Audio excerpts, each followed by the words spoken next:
Welcome to Best Practices and Experiences for Transnational Learning, Integration and Language Learning. This is not just a podcast. It is an exploration of innovative ways to empower migrant children and their families. The AMIF Fund supports the initiative as part of the SCHOOLinHUB project aimed at creating a more welcoming society, proud to protect children's rights, and a more inclusive school as a cultural hub able to lead preschool children with a migrant background in learning a new language.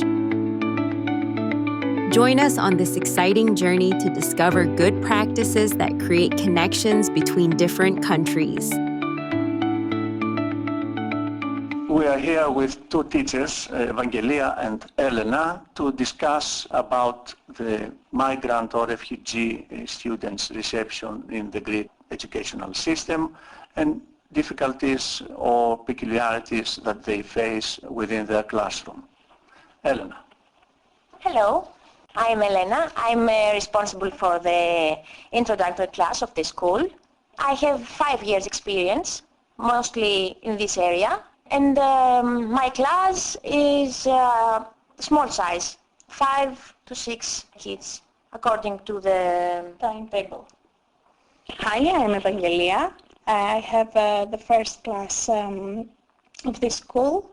I have 11 years of experience. I've worked also as a teacher in an introductory class like Elena the past years. My classroom consists of 15 kids. Of course, some of them have migrant background and others are Greek. Some refugee, I have a refugee as well. What challenges have you observed in teaching Greek to students whose first language are not related to Greek? Evangelia? I think the most difficult thing is the vocabulary that the kids don't have. It's not easy for them to express themselves in Greek and understand what we are saying during class. And of course, Elena. I would add the complex grammar that we have in the Greek language with its system of cases, irregularities, the genders of the nouns. These are the most typical problems we face at the beginning. Vocabulary difficulties, of course, because many Greek words cannot translate exactly in any other language. That's a problem. And of course that we don't have a common language to with some of the kids, because some of them know English and we can express ourselves in English and they can understand us, whatever we want to say, but some others, they don't. So we have only our bodies and our face expressions. And Google Translate. Yes. Yes. How do you adapt your teaching methods to aid students who struggle with the Greek language due to language background differences? Okay, a lot of educational games with cards, with pantomime, with expressing and explaining the words. Some video, YouTube videos, songs. Evangelia? We can use YouTube videos or we can use songs for kids to learn what we want. Elena? Or interactive education with older students that have learned a little bit of the Greek and speak the same language with the other kids. So they are helping a lot, teaching together. Yes. All right. How do migrant or refugee students typically cope with the Greek language curriculum in subjects like language, maths, arts, and physical education? What's your experience on that? Well, math, arts, and physical education is the most easy for them. The language and history is the subjects that are most difficult because they don't have the vocabulary. But in maths, they excel most of the time. And in arts and physical education, they can show their true self or Express themselves. Yes, express themselves. Are there specific curriculum areas where these students excel or face more challenges, according to your experience? As we said, they face the more challenges in the Greek language, of course, and history. And they excel in maths because it's the same mathematical thinking everywhere in the world. So it's easier for them to adapt. And for some of them, they may have been in school, so they may know math as subjects and it's easy for them to understand what we're saying. The vocabulary of the math that we are using, it's not so easy, but they will do it by practice, yes. So maths is an international language. Yes, it is. They can cope. Yes. Right. Let's go to the class size and school timetable. Do they affect the learning experience of migrant or refugee students? What's your experience on that? I think it depends on the kid. If the kid hasn't been to a classroom ever, it's not very easy for them to understand what we are doing. If we are a lot of kids, like 20 or 25 kids in a classroom, we cannot do and help each kid as long as we want. If the class is smaller, of course we can be with the kid and help him or her face whatever they're facing as a challenge, or explain what they want, understand if something is not going as right. Imagine I have a kid in my classroom that her first language isn't Greek, of course. She's of Africa, yes. So in school we speak Greek, but if something is not very understandable for her, I try to express myself in English. And then when she hears it, she says, okay, I can do this, I know that. But if I don't explain to her, she's watching me and she can't do anything because she doesn't understand the vocabulary, of course, of what I'm saying. So, in my case, smaller size classes always help because we have the time to give the students space for interaction, for interpersonal education, to explain more themselves. So it helps because they are new in this situation and they need time. So when we have less children, we have more time. For each child, of course, for each student. All right. What are the peculiarities of the Greek school setting that you think impact these students the most? In other words, group work, pair work, individual working. What do you think? How they affect all these peculiarities of the Greek education? I would talk about the fast-paced curriculum. That's a very big problem from them because they are new, so they cannot keep up with all these changes to the subjects, to the teachers, because a lot of different teachers come inside. That's one problem. A strong emphasis in grammar. On grammar, it's also a problem. And what else?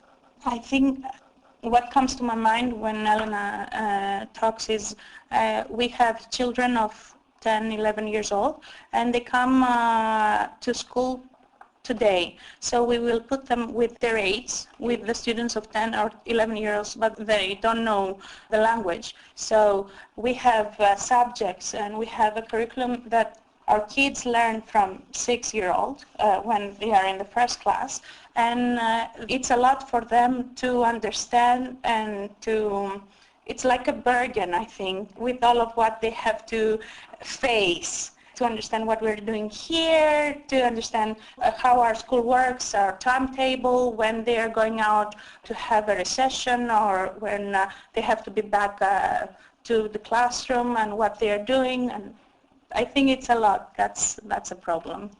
One other thing is when we have a child that we are not sure of their language level, we can enroll him or her in a classroom, in a minor age classroom for a year, see how he or she goes with the language, and if they can achieve it better, we can later on adjust the typical class of their age. Yes, exactly. Thank you, Elena. Let's move to the communication part of this conversation. What methods of communication do you use to engage with the parents of migrant students? Especially English, but if they don't know English, we can use some other parent if we want something very important to tell them, or we can use Google Translate, but it's not always accurate. We have a lot of misunderstanding using it. What else? Or many students are translators. The kids, they help us to make the translations if they know the language better, or digital communication, email, so they can translate it on their own, in their language, and answer back in English. Yes, that happens a lot. How effective is the language, English language, as a means of communication with parents, because it's not the first language of both parties, our language and their language. It depends. It depends on the family of the kid. For me, as I have said, as I have seen from my experience, when I had refugees, most of them knew English, so we could communicate. I had one or two parents who didn't know anything, so we couldn't communicate in English, and we used a translator. Sometimes they came from NGOs as well, people who would translate for them. But not all the time, only at the beginning or at the end of the school year. But most of the time the work is done with English. Yes. One way or another we can communicate, we can understand each other. Or we could write them down and translate it, as I said, with Google Translate. It's the only way, because we need things to be done in school.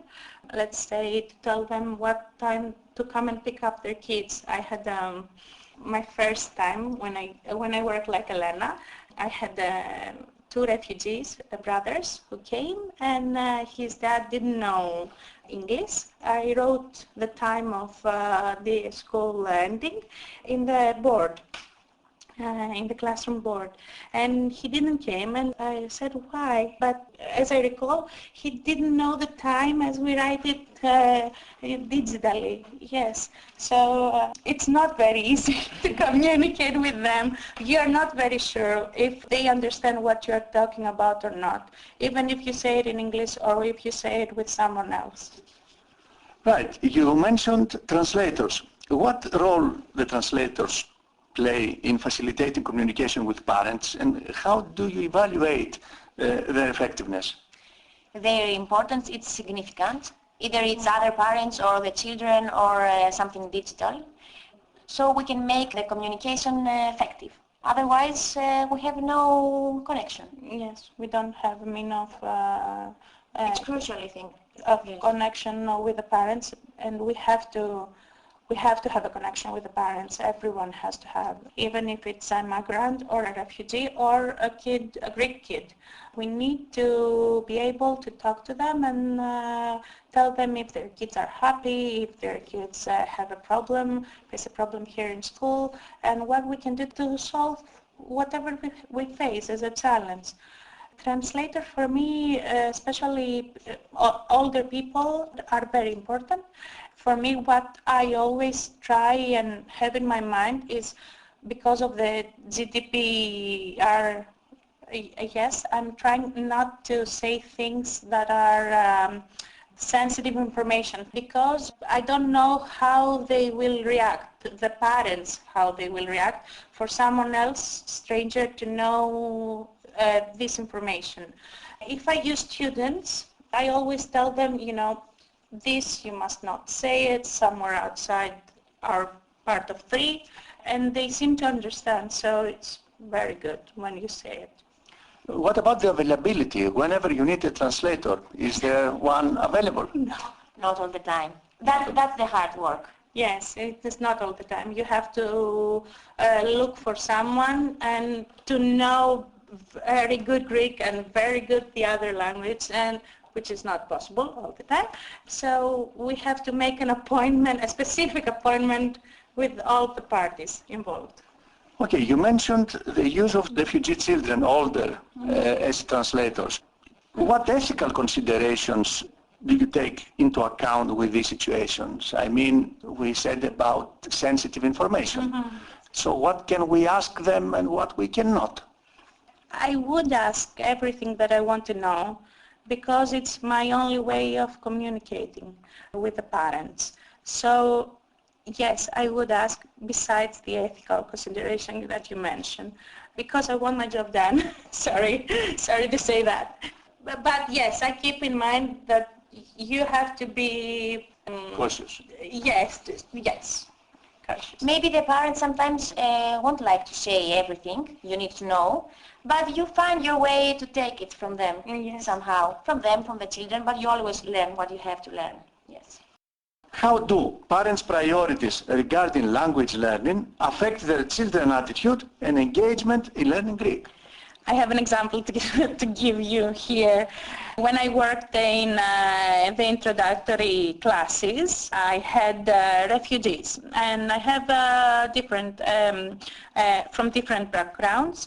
I had Afghans and Syrians. One Syrian kid didn't know what he was going to do with his family afterwards, so they didn't have in plan to go to another country in Europe. And he became my best student. He became our translator in school when other refugees came to enroll their kids in school. The other one knew from the beginning that he was going to go to Germany or Finland to some cousin of his parent. So he didn't try at all. He was very bored at school. He saw signs of indifference for what we did in classroom. So I think this sums up my whole view of this point. If the parents are determined to be in Greece and live here, their kids will learn Greek for sure. If the parents don't want to be here and they want to go somewhere else, the kid will understand this and will not make an effort in the school year, throughout the school year. In my opinion, it's very common to observe dropouts due to parental way of thinking about learning and school, because many parents want the kids to stay at home, help with other jobs or the smaller kids. Yes, with their younger kids. So if they don't understand that school is important, the kids won't take it as important as it should be. They won't take it seriously. In my classroom this year, I thought I had a dropout. For 2 months, I had a kid who was missing, and just on Monday he came back, and I asked him, where were you? And he just didn't notice. Yes, I was home, and he just came back, like nothing happened. Right, so you observed a mismatch between parental priorities and school priorities. How would this mismatch existing affect all the language learning of the kids? Do they project the priorities of the parents? For sure. Yes, for sure. What also happens is, as a school, we don't express our dream for the kids in general. It's not just learn Greek or learn maths or learn arts. They learn a lot more here. They learn how to communicate with each other. They learn how to play with each other, how to be in our society. If the parents think that we only learn, then the kid will understand it's a burden, I have to do that, and if I don't do it, I don't want to go to school. So yes, it's our mistake as well. It's not only the parents, I think. You mean as an educational system? Yes. Probably, not individual, as individuals. No, yes. Okay, have you observed dropouts linked to this mismatch? As I said, yes, I had one this year, or I thought so. We will see. It's only February, so we will see. We have a lot of children that don't come to school. We will have to see. Maybe they are dropouts, maybe they are not. We are still searching for them. Yes, because we have, after 100 days of absence, we consider them a dropout. So we don't know yet. We will see. We will tell you later. What role do apps and ICT products play in supporting language learning in your classroom? And which ones do you find most effective? Elena.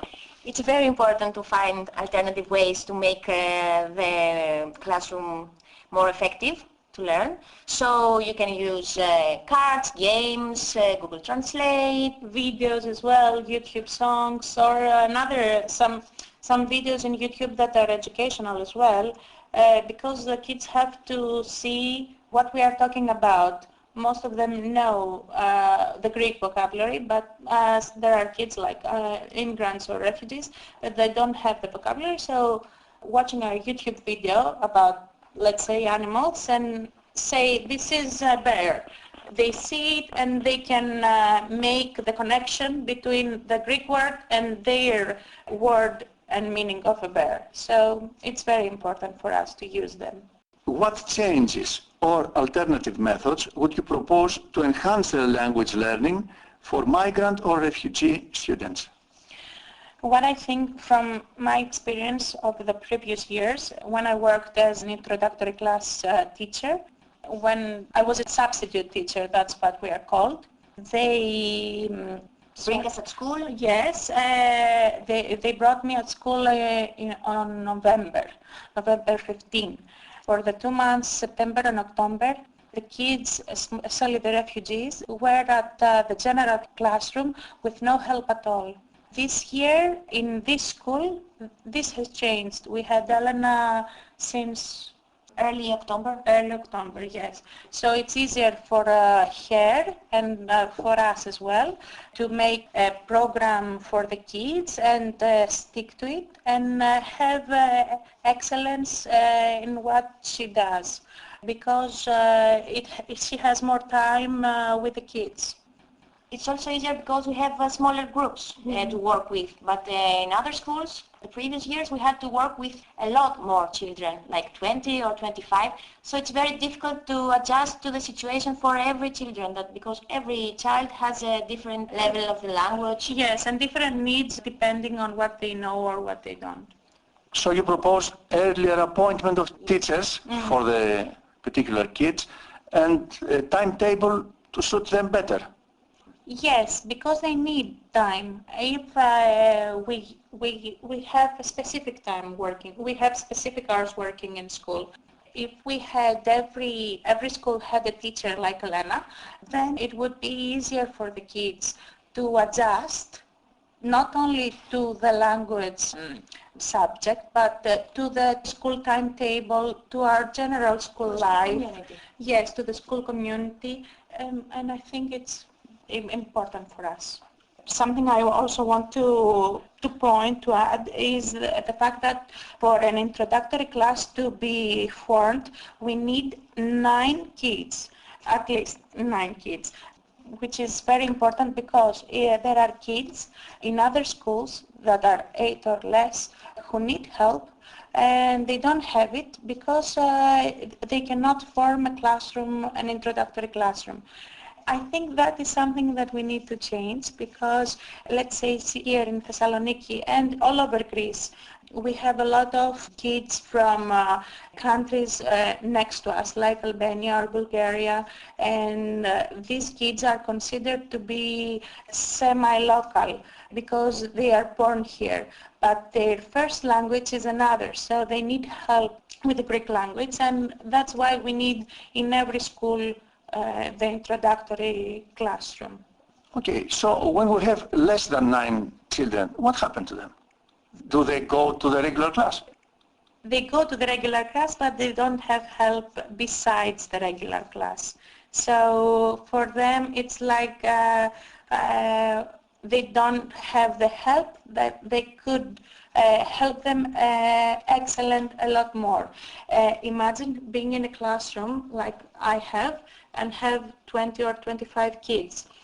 If you have 10 kids from migrant origin, you are not able to help them as you want. I have 15 kids. It's more easy for me to help the kids that they don't speak Greek and understand if something's happening, if something they don't understand, if something is happening and they want to tell me. But when they are a lot more, and they are a lot more mostly, you don't have the time to pay attention to their needs. And that's something that I carry as a psychological burden, I think. But it's not mine to hold on to. The gap grows bigger and bigger, the learning gap. And when they finally get some assistance, maybe in 5th grade or 6th grade, they are in the level of the 1st grade. And it's very difficult for them To make the big leap. Yes. What is the level of participation and representation of migrant or refugee parents in school parent associations, and how can it be improved? It's none. I'm sorry to say that. One mother of a student of a previous year told me that I want to have Greek language lessons in the afternoon, if we could have that. And I said to her, I'm so sorry, Greek school doesn't offer that for the parents. I think it would be the best way to connect them with the school reality and with the school in general.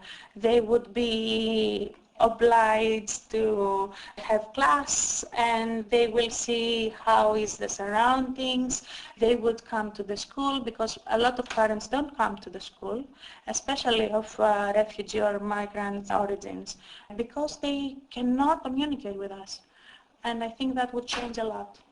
Maybe we could also organize culturally inclusive events to make the community more close. That would be a next step, yes. So you find the role of the language as a means of cultural education, to bring them closer to the culture. Not only the culture, in general, on the everyday life. Not only for the kids, but from themselves too. Yes. In what ways does the local government currently assist in integrating migrant or refugee students, and how might their role be expanded? As far as I know, they don't do something to help with the integration of the students, but they could help in what we said earlier with the lessons for the parents. If they could organize lessons for their parents, it would be amazing, because we don't have this kind of help. And we cannot do this by ourselves. We cannot organize and make lessons for older ones.